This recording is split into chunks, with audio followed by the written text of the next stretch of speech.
All right, thank you for joining us. Welcome to Cutting Edge Africa. So today we're just going to do a simple thing on AWS, launching an EC2 instance.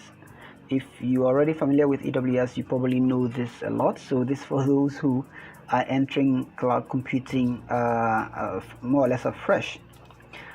So just a little bit of a background around cloud computing and generally EC2s. When we say EC2, we're talking about Elastic Compute Cloud. Basically, it is the cloud service that AWS uses to provide compute capabilities to organizations and those who embrace cloud computing. It's elastic because you can extend the capacity at will, vertically and horizontally, and that's something of another subject. And of course, it is compute because what it's doing is performing the functions of a server to you, a simple server. You can extend its capabilities in terms of size vertically. You can also extend its capabilities horizontally in terms of adding using multiple instances of an EC2 to achieve your desired results. So you can think about EC2 as a virtual machine, and you are essentially creating an occurrence of an image, a pre-configured image, and that's why it's called an instance essentially.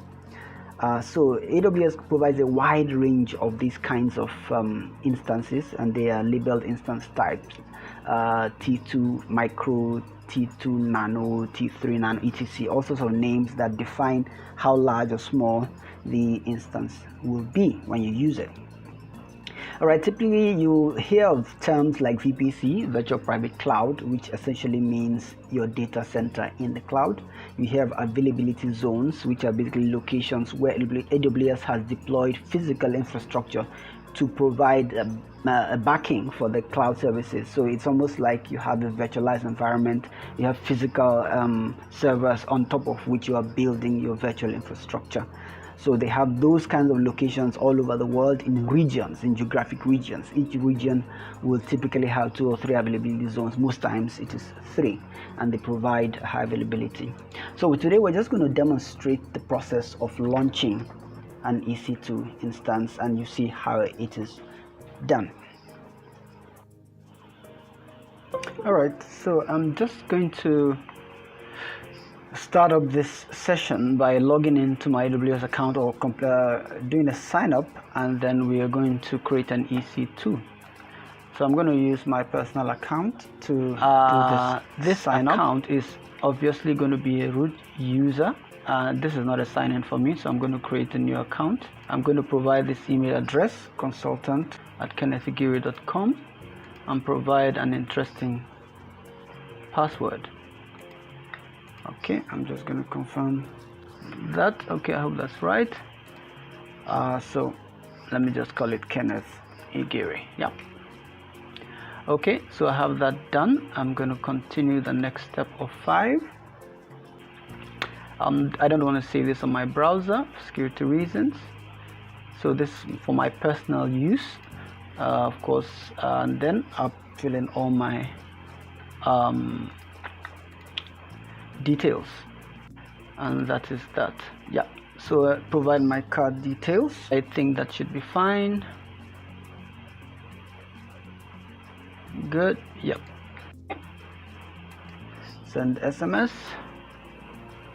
So let me look out for that verify code on my phone. 257. Basic support, free support, and I complete my sign up. Yeah, so I'm good. So I go to my management console. Okay, so I'm just going to log in with my root user. All right, so I'm on my dashboard, and here I can see the services that are available to me once I search all of them or pick them up. So, and you can see that this is my dashboard, and I have no instances yet. So we're just going to do that and launch that image. In selecting an image which we want to launch by we basically have a lot of options, a whole lot of options in the Amazon marketplace, and as well as other repositories like the community AMIs, people have created these images and made them available for us to use. The Amazon Marketplace is a whole range of categories and groups depending on what you want to accomplish with the EC2. You also have My AMIs, which basically means images you've created yourself. When you spin up an instance of an EC2, you can actually create an image from it after maybe you've customized it. Maybe you want to reuse that image at a later time. So we're just going to pick something simple from the Amazon Marketplace. We look at simple images, like we want a free tier image. So what we're going to do, we can actually filter and say we want only free images. I think I want to do that filter. All right, so everything that is free tier eligible, I pick it up. Now I want this. I can dig into this product and decide what more info about this image. All right, so I'm just going to pick that and proceed with that, because all I want to demonstrate is the process of launching an EC2 instance. All right, so I have the option of choosing what I want from here, and here I have the provision. There's provision for me to see exactly what I'm going to be paying. So once we do that, we can see the details of what we're selecting here. Currently selected T3A medium. We have elastic compute units. We have the 2 elastic compute units and virtual CPUs, 2 virtual CPUs, 2.2 gigahertz, and 4 gig of memory. EBS. EBS is elastic block storage. It's a kind of storage in Amazon Web Services. And I could have just gone on to launch the instance, but I want to show a little more detail in this video about what is happening here. So I'm selecting one instance. I can decide to do auto scaling group. I'll probably demonstrate that in another video. I can also do spot instances. Spot instances essentially means that you are almost doing something like you're doing an auction, so to speak. AWS is doing an auction. For some reason, they provide certain instances for a short period of time that are at a lower price, and once if you're able to acquire that and do your work within that period, then you save some costs. Those are spot instances. But in this case, it's a regular on-demand instance that I'm picking up. So I'm not doing any reservation. I'm just this is not a reserved instance, so to speak. This is a regular EC2 that I'm building. So I have a default VPC. I didn't talk about VPCs in the video. It's a whole subject on its own. It's basically your data center in the cloud. So when you create an account on AWS, you have a default VPC. You can decide to create a new VPC, organize it the way you want, but we're just going to go with this default. I can decide to choose which subnet, because typically your default VPC will provide 3 subnets that are hosted in 3 availability zones. An availability zones is basically a building where where Amazon has deployed infrastructure to support the cloud operations. Like the actual physical hardware are sitting in those buildings or in those locations, and you have locations separated by defined distances in a particular area called the region. So each region contains a number of availability zones, and each zone typically is 2 or 3, but typically it's 3. So these are availability zones. If you don't specify, my instance will be created in the availability zone, so to speak, or Amazon get to choose that. If I want to specify exactly, I get to choose that. One of the beautiful things about availability zones is that you can decide to spread EC2s across and then do auto scaling, like I mentioned earlier, or build some kind of high availability configuration across these 3 availability zones. But we're just going to leave that clear. So I can also talk about auto assigning IPs, which is the default, and that's going to set up there. Do I want to reserve capacity? No. We talk about placement groups are another whole subjects on its own, where you probably essentially you define the characteristics of a particular group and decide these EC2s we sit in this group. Okay, that's another group. Now I can also talk about IAM, which is a way of defining authentication or security around or access around your resources on AWS, another subject on its own as well, and so on. So there are so many options we have here, some of which I've spoken about and some of which are actually a little newer to me. Amazon always changes stuff, deploys new stuff, makes things better every year. At reInvent, we hear of new products, new capabilities, new ways of doing things. All right, so we can add storage if we want, but this is just a demonstration. I'm not going to add any new volume. We have an existing volume by default, which is an SSD, a general purpose SSD. There are other kinds of storage actually, which they are categorized based on their performance, capabilities, and all of that. And here what we have promised us a minimum of 100 IOPS, which is input outputs per second, and is burstable at when this resource is available, up to 3000 IOPS. That's what is available with this EC2. We go ahead. We can decide to add tags. A tag is basically a way of identifying your resource. Maybe a tag like name, and I see the name of this instance is first image. May I just call it something first image. Using tags it helps you organize your data center or your VPC in the cloud, so that you'll be able to identify who is probably costing you much or something like that. Stay organized in terms of who owns this resource. You can add multiple tags. Maybe what is it for? Maybe you can say purpose. I just said it's a demonstration. So it helps you basically organize your environment in the cloud. It's not a technical configuration as such. It's just a way of labeling your resources. All right, so I configure what you call a security group. A security group is essentially a way of restricting your resource within a particular confine. It's almost like setting up firewall rules in a sense, but it's configured more or less at the interface level of that server.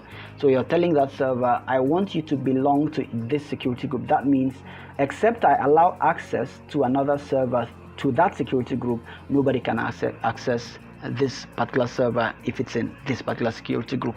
So this security group is what in this process you can actually create security groups outside the process of creating an instance, but in this case, as part of creating the instance process, we're going to launch a new security group. I can decide to name it what I want, maybe first sec group, right? And then there's a description that came with it. And these are the rules associated. So these are rules about access. So it's saying, I'm going to allow SSH on port 22, and anybody can get in. Of course, this is dangerous, right?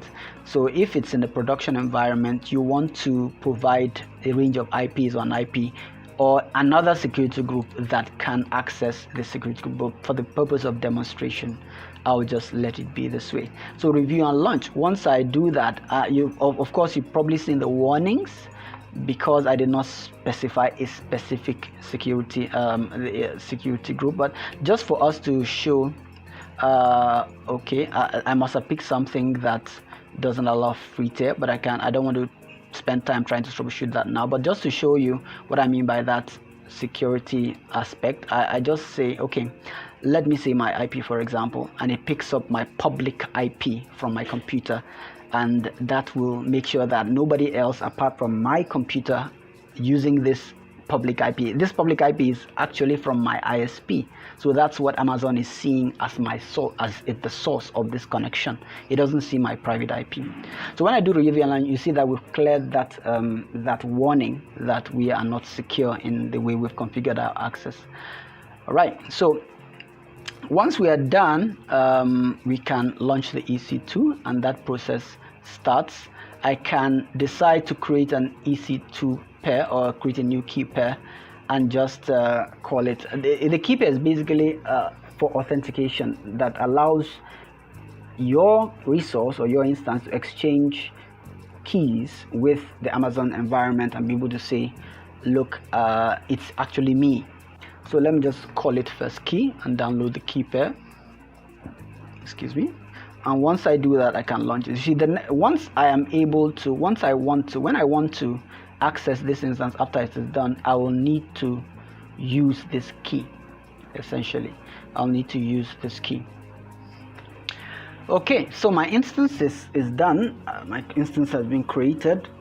So we're just going to go over to our dashboard. Of course, you can actually see the log here that everything about it was successful. We're going to go over to our dashboard by saying view instances here, and we see that we have a new instance of the EC2. So this is my public IP. This is available on the internet, my public DNS, my private IP, quite important, my VPC ID. Remember I said VPC is virtual private cloud, your data center in the cloud, and subnet ID, which is the subnet where this EC2 has been created. You realize that you do need quite some knowledge of networking to work in the cloud. Here you can see that I can actually edit the name of my image and so on. So let's try to connect to it. So I have put it here. I'm going to take this in fact, I can copy it just like this. Copy it, yeah. So that's my full FQDN, or the fully qualified name for my machine image, and then I'm going to have to provide the authorization details. That's the key for my instance from here. Let me just see, I can pick it up from here. Now typically I remember I downloaded it recently, so I should have it. Yeah, so PuTTY is looking for a .ppk key, so I have to convert this .pem key to a .ppk key for PuTTY to be able to use it. So I have to use a tool that is called I have to use another tool to do that, PuTTyGen, yeah, key generator. Right, so I'm going to have to convert my key from the format that I downloaded from AWS to the format that I can use with PuTTY. So what I need to do is to use PuTTyGen essentially to convert my .pem key, a private key, to a .ppk private key, which is what PuTTY is familiar with, and Windows, basically PuTTY running on Windows. So I'm going to do that. I have just imported the key on the port conversions tab, and I'm just simply going to say save my private key. Let me just put a passphrase just for security. Yeah, that should be fine, and I save my private key. Okay, so wherever you like, you save it. So Kenneth's private key. But wherever you do save it, you need to know where it was saved, right? So I save that, and that is that. So back here, I should be able to now pick up this key, this private key from the conversion I did, and indicate the path to my PuTTY client. Remember that I've provided the host name for my instance, and I just do open. Once I open this instance, I'm going to get a prompt that is basically going to prompt me, yeah, for that passphrase, login as EC2-user, yeah.